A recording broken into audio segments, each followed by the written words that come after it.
That's right. Most people think of egg hunts and, eating chocolate candy. But to Christians, today is the most holy day of the year. For more, let's welcome in pastor at Holy Family Church, Father Gerald Murray. Good morning, Father. Good morning and happy Easter. Happy Easter. It is a happy day. Absolutely. For those who may not be familiar, can you briefly share the biblical story behind Easter? Yes, the Gospels recount that Jesus Christ, after his arrest and torture, was executed on Calvary on Good Friday. He was crucified, which is a cruel form of execution that the Romans used. After he died on the cross, his body was taken down, and his disciples buried him in a nearby tomb. And a man named Joseph of Arimathea, the scriptures tell us, lent him a new tomb where no one had been buried. And he was placed in the tomb, and a rock was put in front of it so no one could get in. And Roman soldiers were stationed outside of the tomb. On the third day, on Sunday, he died on Friday, so on the third day, Sunday, he rose gloriously from the dead. The stone was rolled back. Christ rose. The Roman soldiers were stunned.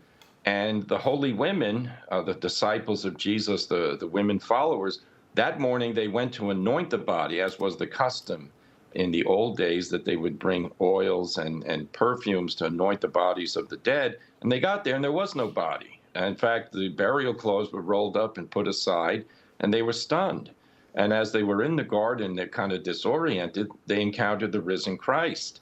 And he said to them that he is risen, and go tell his disciples to meet him in Galilee.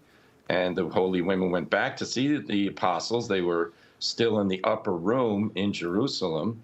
And at first they didn't believe, but St. Peter and St. John went to the tomb, and they found it just as the women said. The tomb was empty, the burial clothes were at the side, and Jesus had risen from the dead. So that is the story of Easter morning. Later in the afternoon, Jesus appeared to two disciples as they were walking to Emmaus. And then those disciples went back to Jerusalem, and the apostles had confirmation. Jesus had risen from the dead. That's a really beautiful recount of what happened. The message of Easter is often described as one of hope and renewal. But how does that resonate with people today, among your parishioners, among just everyday people you meet? What does Easter mean to them? Well, it means that God is supreme in the world, and that evil and sin and death are not the final story. We have so many wars going on. Pope Francis gave a message today in from St. Peter's Basilica to the people gathered in the square, and he referred to all the places where warfare is being waged, and so much evil. Think about the poor people of Ukraine. They were invaded by Russia, and they're being bombarded. The other day, a bunch of people were killed in a civilian attack by Russia. We had all those Israeli citizens brutally murdered by Hamas. So people can look at this and say, well, I guess God isn't in control and the world is just a terrible place. And the answer is no.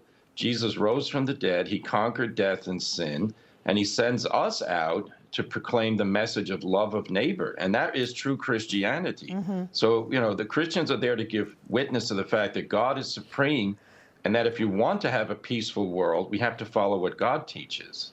Absolutely. He raised from the dead.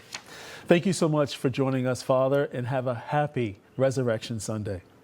Amen. Happy and blessed Easter to all of your viewers.